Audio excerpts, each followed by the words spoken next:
When the holidays start to feel a bit repetitive, reach for a Sprite Winter Spiced Cranberry and put your twist on tradition. A bold cranberry and winter spice flavor fusion, Sprite Winter Spiced Cranberry is a refreshing way to shake things up this sipping season. And only for a limited time. Sprite. Obey your thirst. This episode is brought to you by Indeed. You're ready to move your business forward, but first, you need to find the right team. Start your search with Indeed Sponsored Jobs. It can help you reach qualified candidates fast, ensuring your listing is the first one they see. According to Indeed data, sponsored jobs are 90% more likely to report a hire than non-sponsored jobs. See the results for yourself. Get a $75 sponsored job credit at Indeed.com/podcast. Terms and conditions apply.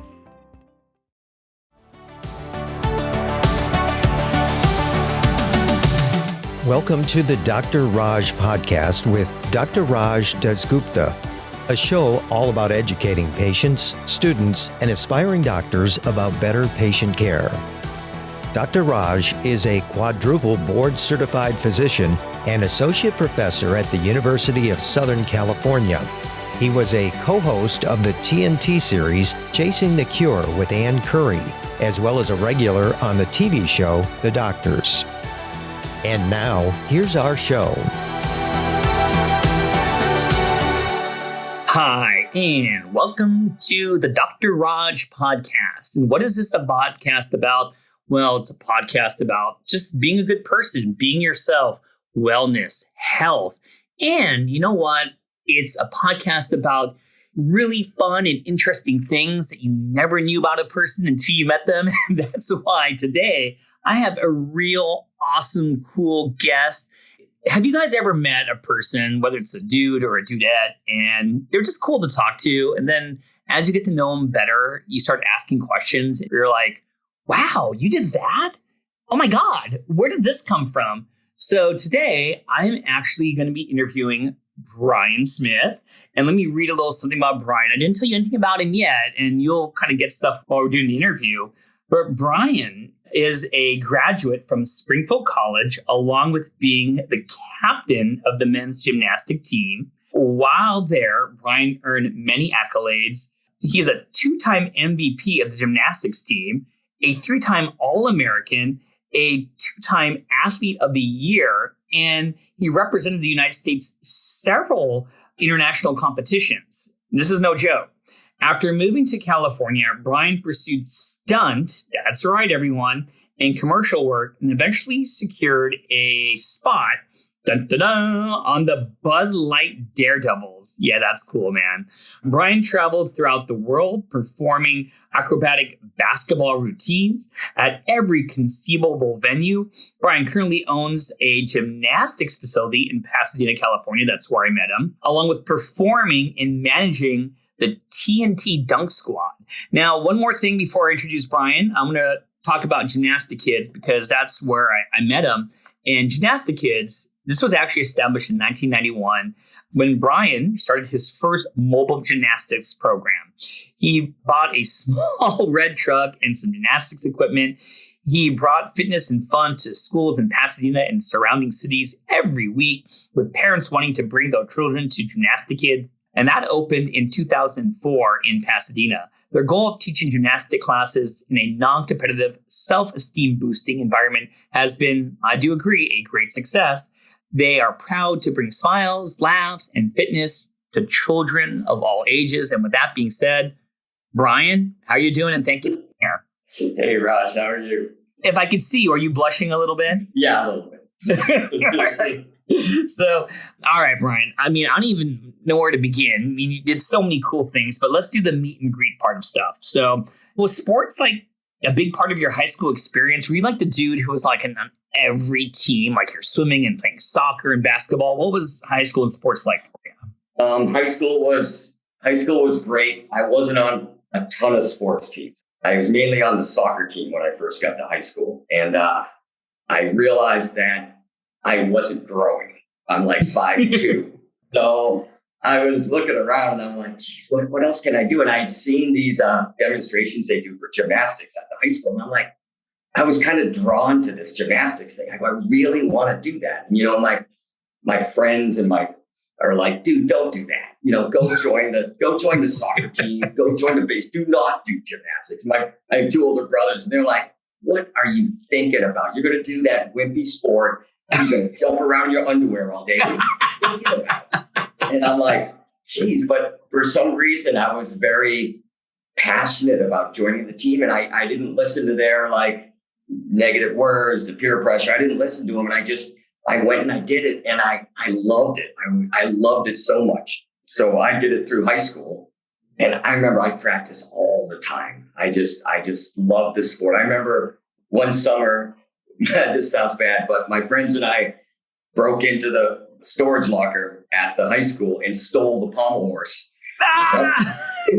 Brought it to my house, and I had like a big barn in my backyard. Put it in this barn, and I sold a pommel horse the whole summer, and then we brought it back at the end of summer. But I mean, I was really into it. I loved it.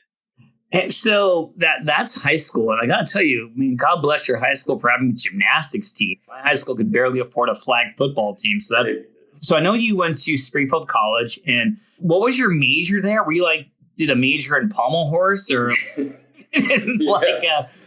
So what was coming for you? And at that point, was your mind set that you're going forward with gymnastics? You know what? I got a scholarship to go there for gymnastics, but but my dad was an entrepreneur. He owned a couple businesses, and I wanted to be into business. I mean, it's funny. My goal when I was younger and growing up was to wear a business suit and work in like a high-rise building. That was like, that's what I wanted to do. I'm like, that's what I gotta strive for that. Yeah. And so I majored in business, and I was on the gymnastics team. I had a great time in college, did well, had fun. I just remember our coach would say, can you write down your goals for this year? And my number one goal was always have fun, because I just felt it was important. It's important that needs to be I wasn't a great gymnast. I wasn't going to the Olympics, but I had fun with it and got some awards and stuff. Did you want to go to the Olympics? And why I'm asking is because I think me and you are kind of the same age. And I grew up I think it was 1984. The Olympics were in Cali. And the men's gymnastic team had some awesome dudes. Like, I remember these weird names like Tim Daggett and everything. Daggett.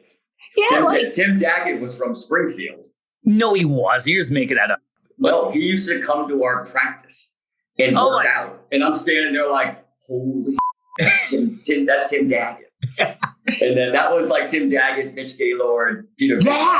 Yeah, totally, dude. And Mark Connor, all those guys. I mean, that was awesome. And that, there was like a 1 second moment where I wanted to be the first like Indian wearing a leotard, like around. I don't want to see that. You don't want to see that. But let me just throw this out there. The women's gymnastic team at that time, let me just throw out one name, Mary Lou freaking Retton. Yeah. Crazy. So, I mean, did you want to go to the Olympics? You're like, I want to be Tim's buddy and this is my jam. Like, did you have those moments of standing on? You know what? If you're going to the Olympics, you started like when you were like 3 years old and you were competing all through that time, and you were probably in an Olympic streamline to go to the Olympics and coaches. And I was in a little town in Massachusetts, So I started freshman year in high school is when I started gymnastics, but I still did well. But I knew the Olympics was like, it's crazy to go to the Olympics. It's totally crazy. Last little gymnastics questions I got to know. So what was your favorite routine? So are you a floor dude in old school where you're like, you are messed up, right? Were you like the high bars? Were you like the rhythm?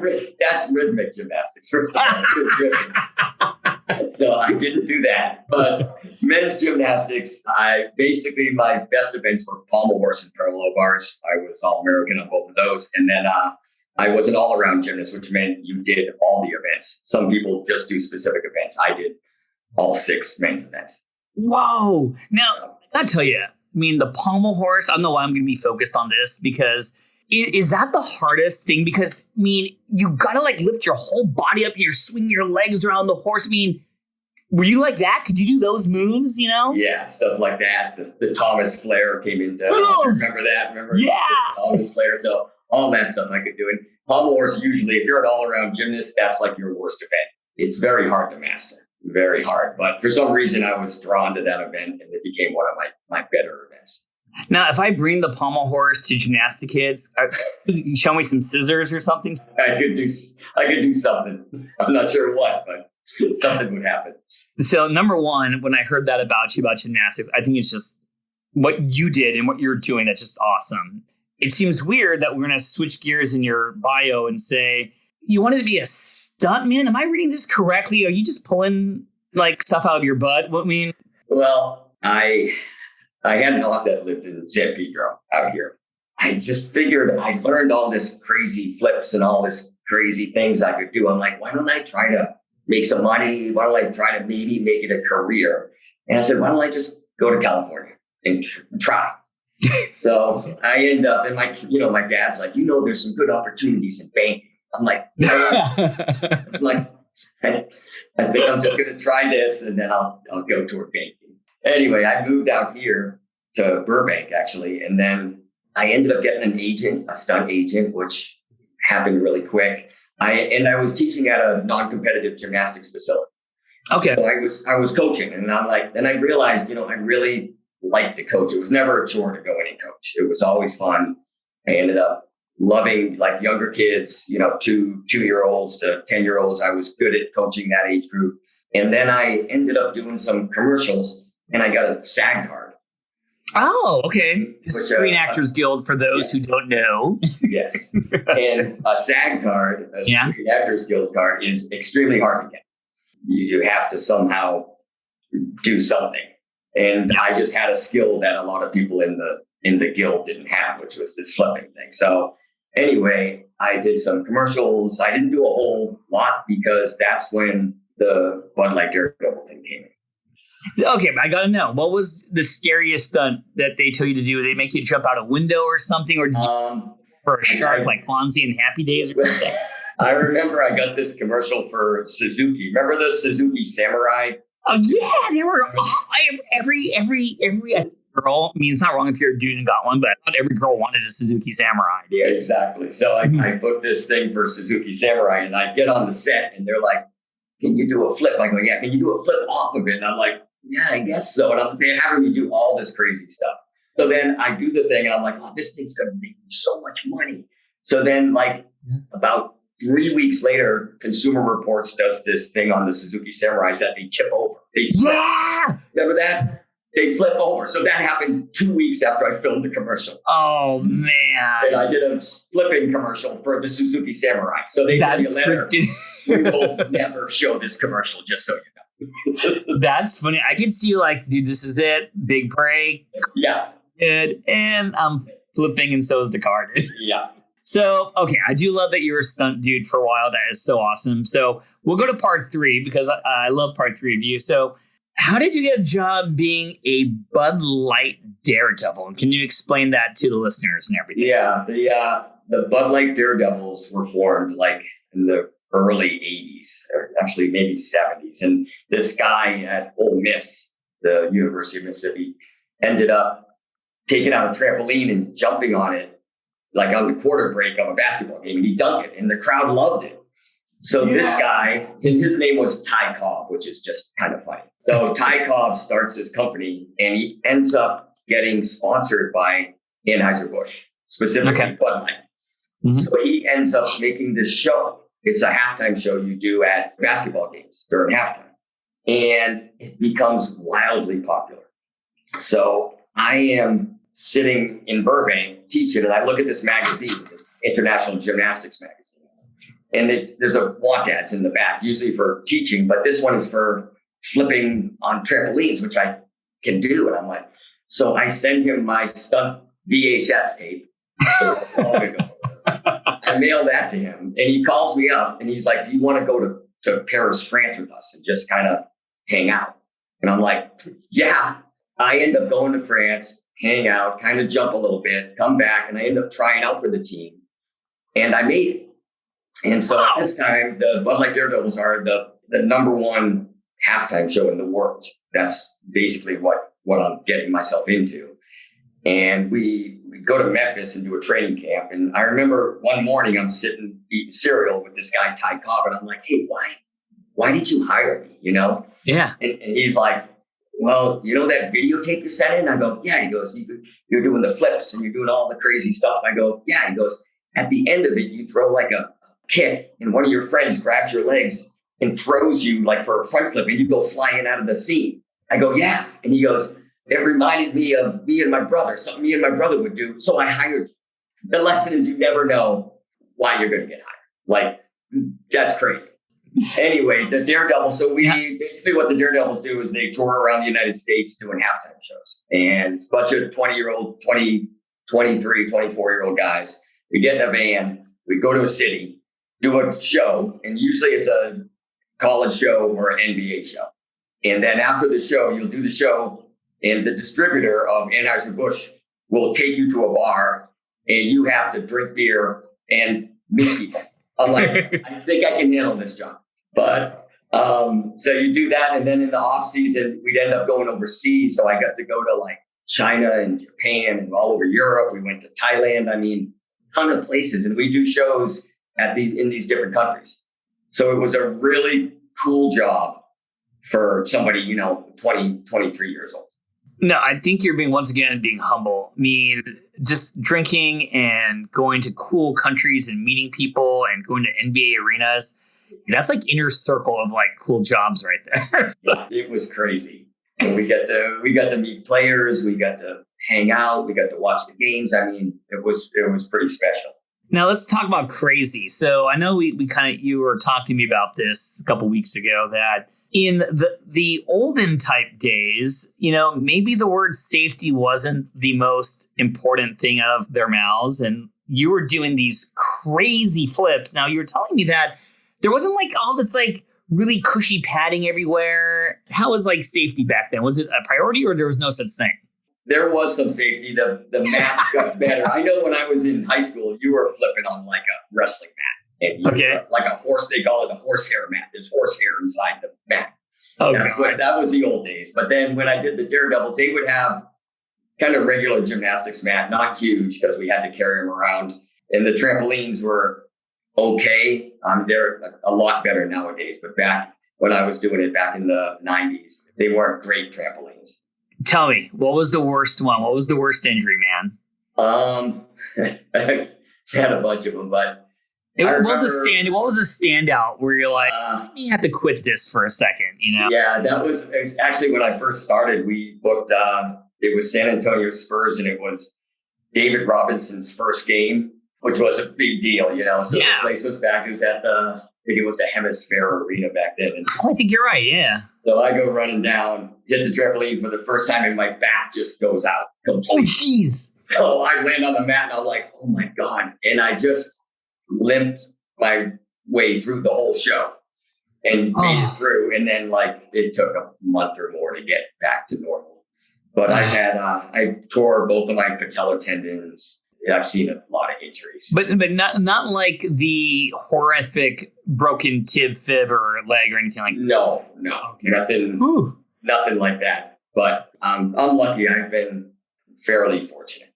Since you mentioned basketball, and for those listening, Dr. Raj loves basketball. You met a couple of big stars, and I know that the generation listening now is younger. They all know about Steph Curry's and LeBron James, but there were names like Magic and Bird and Michael in Brian's day. So who was the coolest big star that you met, and who was kind of a Let's see. I know the Laker fans don't want to hear this, but we went to China and did this thing, and Kareem was there, and we're in this little area that's confined. He knows who we are, and I just went over and go, "Hey, can I get an autograph?" And he's like, "No." I'm like, anyway. But Magic always came over and said hi. He came over and talked. Actually, we met him at a thing in Las Vegas not too long ago, and after the thing, he came to the back. And we said, "Hey, can we get a picture?" And he's like, "Yeah." And he goes, "The lighting's horrible in here. Let's go out in the hallway." I mean, what person does that? Of his stature, come out in the hallway. But I know the Laker fans don't want to hear this, but I am a huge Celtics fan. Oh, okay. It's all right. It's all right. And you're still a good guy. So my main goal was to meet Larry Bird. He was my childhood hero. So anyway, we go on the road and we go to Hartford. The Celtics used to do some shows in Hartford. So we walk in and there's like this dim light over the court and there's one person out there shooting. We're there really early and Larry's out there all alone just shooting. And I'm like, this is my chance to meet Larry Bird. So he goes walking by and I go, hey, Larry, can I get an autograph? And he just keeps on walking. And I'm like, so I go one more time. I go, give it one more shot. I go, Larry, can I get an autograph? And he turns around and he looks at me and he goes, this is my childhood hero's first words to me. He says, are we going to do this or are we going to f around? I'm like, oh God. So I go up, he signs, and then I tried to make some chit chat and he just laughed. So I'm like, wasn't great, but I got the autograph. Later that year, we go to the Clippers and the Clippers are playing the Celtics at the sports arena. And I become friends with the Celtics manager, kind of equipment manager guy. I go, hey, what's the chance of us getting into the Celtics locker? Which I'm like, there's no way this is going to happen. And he goes, just hang here. So hang in. And he opens up the door and he goes, come on in. And I'm like, oh my God. So I walk into the Celtics locker room. This is a sea of green, Larry Bird, Kevin McHale, Parrish, Haynes, Cedric Maxwell, all these guys. I'm like, oh my God. And I walked right up to Larry and I had a picture. He signed it. Then we got a picture with him and all the guys are yelling at Larry because he loves Bud Light. They're like, oh, Larry, that's all you drink? Bud Light, these guys are your favorite. So a good experience and a bad experience with Larry. But all in all, pretty good. Dude, I am so jealous. You met the two biggest Converse stars. Yeah, exactly. So let me once again, like your life, switch gears and talk about something else, man. So this is how we met. We met when you are doing gymnastics for my boy and everything. So my question to you is, how did all these experiences lead up to you saying, you know what, I want to have GymnastiKids? What was the story behind that? How did that lead to that? I was doing the Daredevils and I didn't want to see another inside of a hotel room, inside of another basketball arena and have to drink another Bud Light. So I was like, you know what? It's been like 4 years and I'm like done. So I ended up buying like this little red truck and I started a mobile gymnastics program, and I'm like, let's just see what happens. And it ended up that a lot of these schools didn't have like a male influence in the school because I didn't know how it was going to go, like going into a school and trying to present. But they were very supportive. I got a lot of clients. I ended up getting like 3 vans going out every day teaching gymnastics. And it was fun, but I'm like, how long can I drag this damn balance beam into a preschool? I got to start something else. So I found a spot in Pasadena and I started GymnastiKids around, it's been 16 years. And it's been a learning experience, but what I've learned is that kids need something like this in their lives and I can provide it. I know with your family coming in and your son, it was in that time I started learning how to teach special needs also. I went to an OT clinic and they asked me to run a gymnastics program at this OT clinic. And, I walk in the first day and I've never taught special needs kids. I didn't know what was going on. And this one kid just keeps yelling at me, it's dark outside, it's dark outside, it's dark outside. And I'm like, so I walk into the office, I go, this kid just keeps yelling at me, it's dark outside. They're just laughing at me. And, finally, the people in this office that I worked in, they taught me about special needs, taught me about, the kinesthetic awareness and the proprioception and how to deal with an autistic child, a Down system. And I loved it. And it became a special part of my life. And I brought that with me when I opened GymnastiKids. And I will say this is that, there's a lot of people who say, yeah, I'm trained in special needs kids. And I'm like, well, you're full of because I've seen it, I'm in the trenches and I'm like, you really actually have joy and patience with special needs kids. And obviously I wouldn't put you on the podcast or bring my kids there if I didn't believe it. So everything you said is actually true. It blows my mind that you're not formally trained in this because you know more than people who throw out these little certificates here and there, what they did. And when you see them in action, you're like, you suck at special needs. You see it up close and personal, right? Yeah, I wanted to say that. But before we finish about gymnastics, because that's going to be the closing part of our conversation, I want you to speak about that. I want to kind of like, once again, bring back another change in your life, which I don't know where this came from, because you went from the Bud Light Daredevils to nice and wholesome GymnastiKids. And now I want to talk about something called the TNT Dunk Squad. Did you not get enough of Bud Light Daredevil? What made you do this? Can you just give me some background about that? I missed that part of my life. It was fun. I didn't like the travel. I didn't like all the other stuff. So I go, why don't I just start my own team? So a friend of mine lived in Long Beach that I did the Bud Light Daredevils with. And I go, why don't we just get some trampolines and I have some mats at the gym and we'll just maybe do a show here and there. So we started doing like shows, and then someone called us up and asked us if we wanted to do an assembly. And I'm like, what do we do at assembly? So I went to meet the guy, and it was the PTA head, this guy, and he was kind of standoffish because they spend a lot of money for these assemblies. Sure. And so I'm like, it's going to be great, blah, blah, blah. We need this, that. And I don't even know what I'm talking about. And so the guy was kind of giving me some attitude. And so we end up doing the assembly, and we talk on the mic, and we do some dunks, and we bring kids out and flip over them, and we do this whole thing. So this is the first assembly we ever did. And the guy comes up to me afterwards, and he hugs me. And he goes, I put an extra $50 on the check. That was the best assembly we've ever had. So me and my buddy are like, why don't we start doing assemblies? So we put a lot of effort into it. And one year we did like 250 assemblies in a year. Oh my God. Yeah. It's like it's more than every other day. That was crazy sometimes. Yeah. They have Red Ribbon Week, and they have this jogathon, and we have all these things. And we talk to the kids. We do a show, we bring the kids out, but we also talk to the kids about making healthy choices, about healthy lifestyle, things like that. And we can also customize whatever they want. We've done bullying speeches. We do red ribbon speeches, whatever the school wants to promote, we can kind of adjust our speeches and do that. But we also do a lot of corporate shows with the TNT. We go to Vegas a lot. We went to London to the show. We do a lot of different things. We do a lot of bar mitzvahs, which is kind of odd, but whatever they want us to do. And if we have room to do it, we'll do it. You were on Good Day LA not too long ago. I got to tell you, I loved it. I showed it to my wife. I'm like, get over here, dude. You got to see Brian do some flips on Good Day LA. Now, that's a newsroom. And trust me, I've been to my fair share of newsrooms. Like, was that a little challenging? There's not much space there. And that was crazy. There's boom mics and there's cameras. And basically, we just kind of adjusted to what we have to do.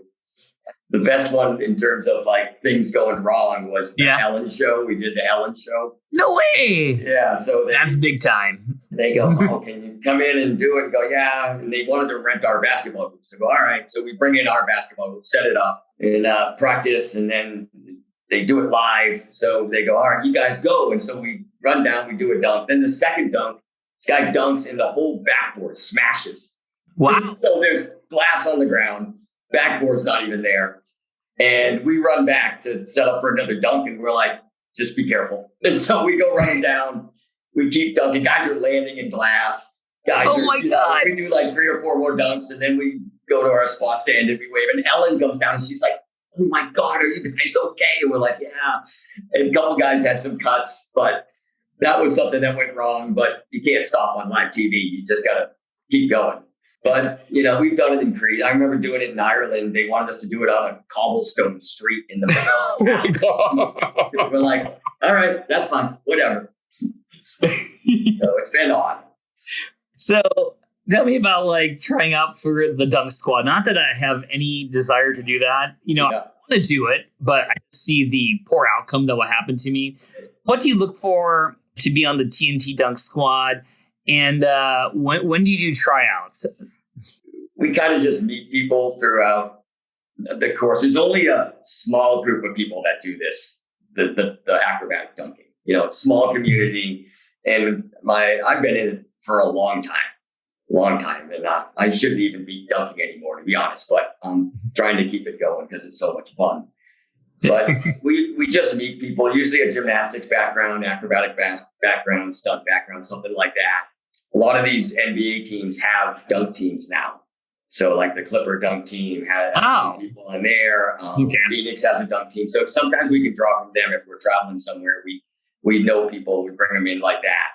But sometimes we train people. We have people that come and train with us. Nice. It just depends. It's arbitrary how we find people. So with that being said, are you in the year 2021? Was it November? Are you still dunking as we speak right now? Can I catch a dunk? Yeah. Every year I say, this is my last year. I'm just going to manage the team. And then I get drawn back into it. I thought I was done. Then we just did a show for the BET Awards. Oh, yeah, of course. Yeah. Of course. And I'm like, and so they go, you're going to do a show with the baby. I'm like, no idea who that is, but we showed up and I did it. So it was really fun. Oh man! Now, if for people listening to the podcast today, if you actually want to visualize this, I gotta tell you, I mean, look at Brian. You're just awesome when you're doing it back then. You're even more awesome doing it now, and you full on flip. So you're amazing, man. So I know that gymnastics is passionate for you. That if you haven't caught it yet, listeners, that was a big part of this talk. So let me start off with speaking to parents, speaking to just people, and is gymnastics good or bad? What is your take on that? Gymnastics is great. It's a great sport for kids. There's a problem in this country with obesity. You know that. 1 in 3 kids are obese between the ages of like 2 and 19. And if you're obese at the age of 6, there's a 25% chance you'll be obese when you're an adult. And if you're obese when you're 12, there's a 75% chance you'll be obese when you're an adult. So it's an epidemic in this country. And so what gymnastics and GymnastiKids is trying to do is help kids with physical fitness. Obesity has a lot of reasons. There's, diet, there's exercise, there's genetics, there's, home life, things like that. So we're just trying to be a part of a solution to this. And part of it's teaching gymnastics in a fun and safe way. And there's a lot of preconceived notions about gymnastics. Like people are like, oh, you get hurt in gymnastics. I'm like, you don't get hurt in gymnastics any more than any other sport. And, football, skateboarding, you get hurt a lot more than gymnastics. And also they say, I know I'm not a perfect example of this because I'm 5'3", but they say gymnastics stunts your growth, which is a complete wives' tale.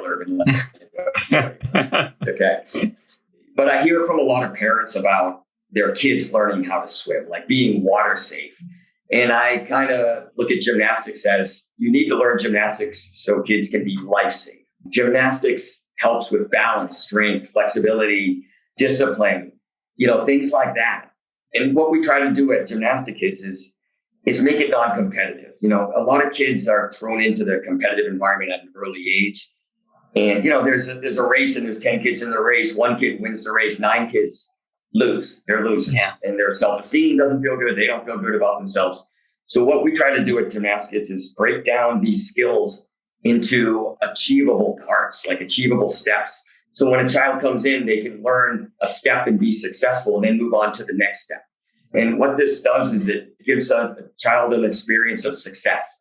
With that success, they can carry that over into life. In school, envision your kid at recess and he's sitting in the corner doing nothing. He's scared to go out and do kickball. He's scared to go play tag. What gymnastics does is makes them feel good about themselves, makes them feel good about their body and how their body moves. And like I said, it can carry over into life.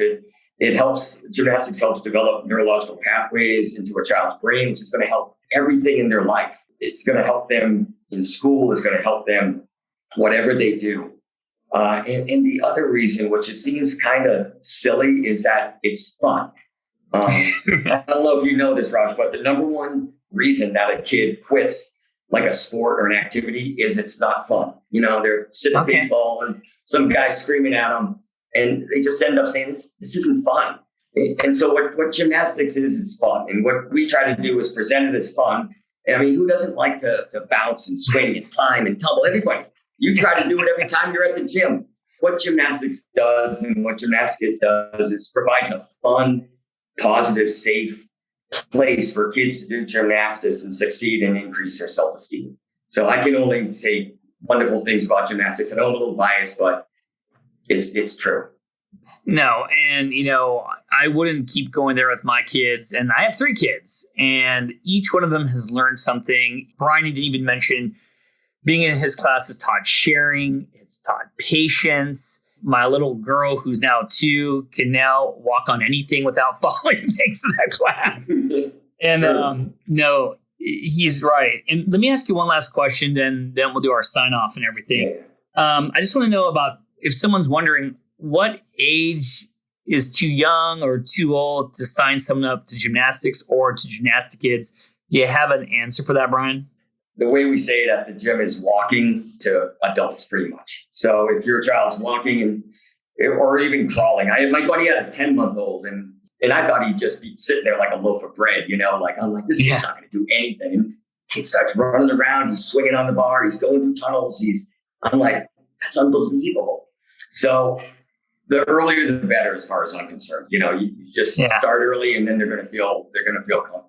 I love it. But hey, this is your time. If anyone wants to sign their children up to GymnastiKids and meet Dr. Raj and his kids, find Brian anywhere. Brian, can you give me your social media handles or websites or anything that they could find you? Yeah, if you want to sign up for classes, we're in Pasadena, and just go to the website. You can do everything on the website. It's GymnastiKids, GymnastiKids.com. You can do everything on the website, like I said. And the TNT Dunk Squad, if schools want to have an assembly or something like that at the school, some type of festivity or something where they need entertainment, just go to TNTDunkSquad.com. And for everyone listening, we have show notes, and you can go to the podcast website. We'll put up Brian's pictures and videos and information where you can get all that stuff also. So, Brian, dude, you're an awesome guest. Thank you so very much for sharing this colorful, wonderful, crazy past of yours. You're the bomb. I love you. Raj, thanks for having me. I appreciate everything. All right, bud. Take care. You bet. Thanks for listening. This has been a production of Ars Longa Media. Our producers are Madison Linden and Chris Brightigan. Our executive producer is Dr. Patrick Beeman. This podcast is for educational purposes only and not intended for medical advice. Ars Longa, Vita Brevis.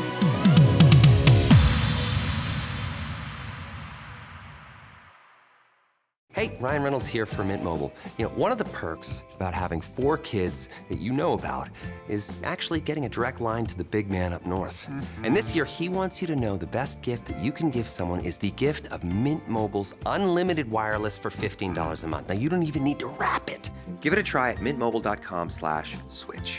Upfront payment of $45 for 3-month plan equivalent to $15 per month required. New customer offer for first 3 months only. Speed slow after 35 gigabytes if network's busy. Taxes and fees extra. See mintmobile.com.